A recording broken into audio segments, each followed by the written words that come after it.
Hello, and welcome to Honoring Mill Creek Valley, a conversation about art, history, and community along the Brickline Greenway. I'm so excited for the conversation that we are about to have here today. We will highlight a key segment of the Brickline Greenway while sharing the story of the former Mill Creek Valley neighborhood through a high-profile art project that is being brought to life by a collaboration of partners locally and nationally to acknowledge and recognize part of our region's painful history, but also encourage community engagement and vision around working towards a more equitable future for all. My name is Dee Nichols, and I will be your moderator for today's conversation. This is the first of many conversations about this space, what was here and what it can be in the future. And here's a little overview just to set the stage before we dive into deeper conversation with our panelists. Mill Creek Valley was a community, a segregated community that was destroyed in the name of urban renewal in 1959. It was my home. It was all I knew. Our schools were there, our churches. We did all of our shopping along Market Street.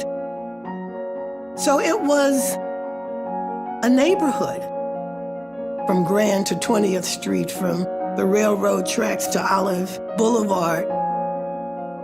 The significance of the erasure of a community is heartbreaking, but this is an opportunity for us to revive the memory. I was invited by the Brickline Greenway to help design a monument to commemorate a neighborhood, basically excavating this thing that was covered up in real life and putting it up on a pedestal for the whole world to see as a way to commemorate, a way to acknowledge and vindicate those people that were taken out of that place, a beautiful place and something that could start a conversation about who these people were, so that we can, remember them and take pride in what happened there and who they were and what they did. Can you share a little bit more about how the campus is welcoming in this collaboration and your hopes for how the artwork engages with the community there? It'd be my pleasure. And Dee, on behalf of the university, let me start by saying, first of all, thank you very much for affording us the opportunity to be part of this auspicious undertaking and a member of this stellar panel. As once again, a recent addition to the Harrisville State University Hornet family and new to the St. Louis area as well, the university involvement in this project has afforded me the opportunity to truly learn so much about the collective history of Harrisville State University and the Mill Creek Valley.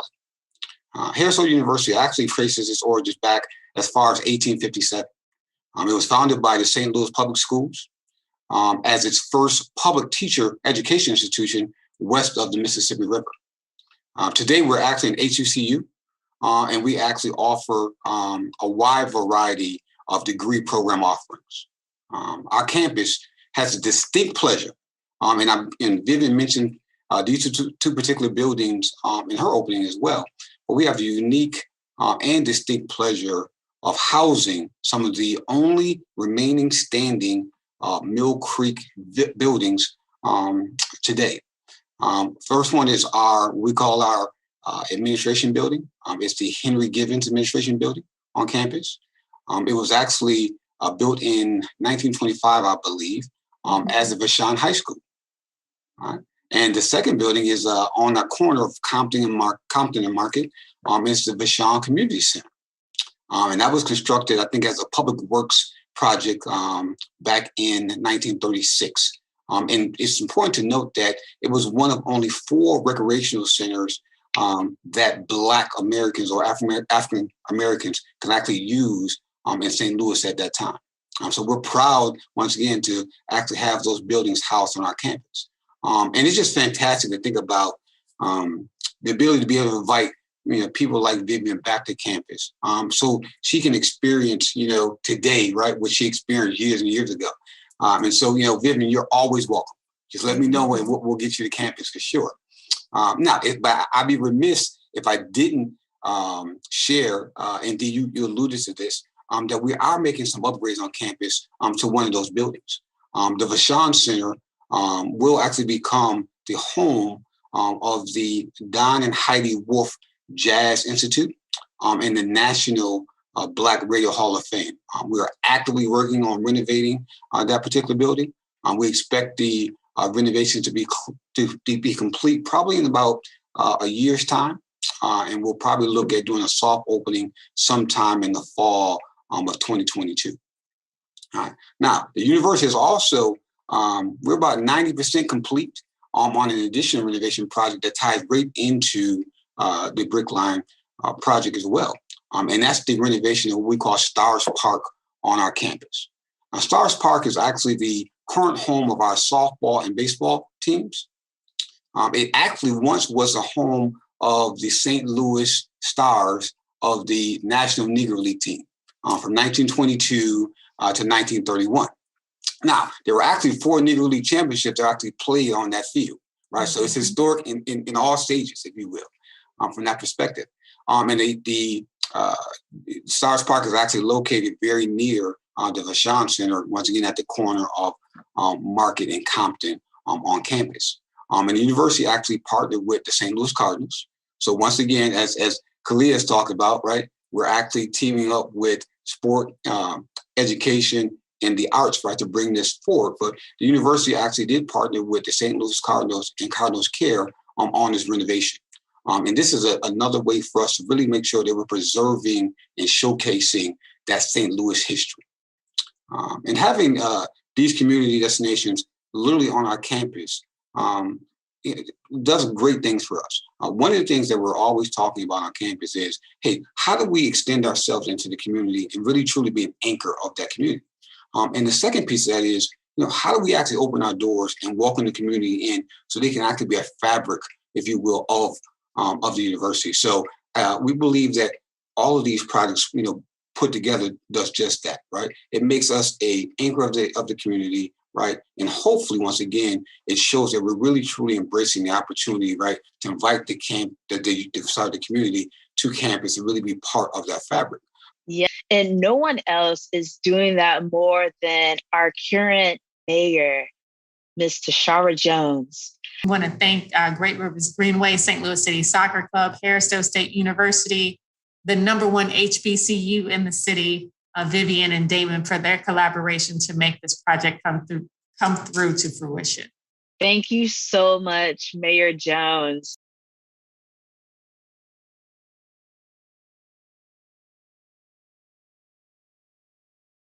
Alderwoman from the 19th, you are now recognized on the special order of the day. Thank you very much. Resolution number 189 deserves really no introduction because it has been in the history of the city of St. Louis for over 75 years based on the movements and decisions that were made, some of them supported by law, some of them supported by that's just what we want to do. And it was an atrocity against a community of Native American, because a lot of people don't know there was a lot of Native Americans that lived in that area too, but most especially African Americans, to relocate them, dislocate them at will. These were people who not only had homes, they had businesses, they had relationships, their schools were well taken care of, they took care of their children, and you didn't have a lot of crime there. That was another thing that we couldn't understand about that era. But we have a committee of people who have chosen to be determined for that area to be recognized and the history be told. Impossible. So thank you again for bringing this resolution. I'd like to move that it be passed en-banc. There's been a motion by the Alderwoman from the 26th and seconded by the Alderwoman from the 6th that we approve the motion en-banc. All those in favor signify by saying aye. Aye. Opposed?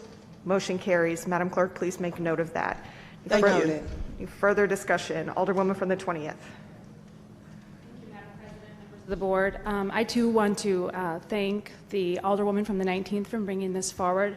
I just wanted to take a quick moment to recognize local Black artist Damon Davis, who was the designer of the memorial there at St. Louis City Park, and recognize that our city has an incredible wealth of currently living Black artists, including Damon Davis, Stan Chisholm, Valencia Miss V, the list can go on and on, Brandon Vaughn, Christopher Birch. We have such a wealth of living Black artists that I wanted to just recognize here today. Thank you. We'll take some.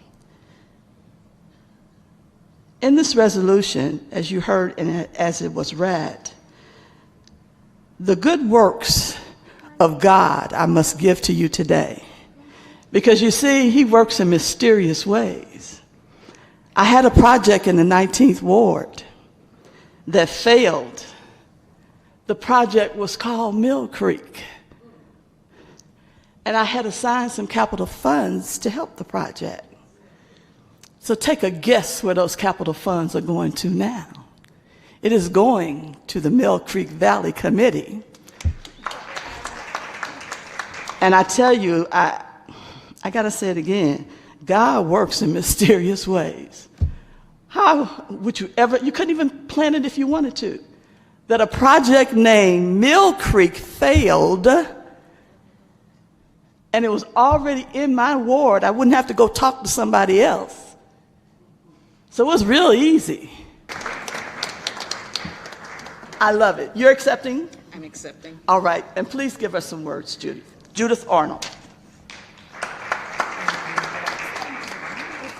It's really something special when your work is being recognized.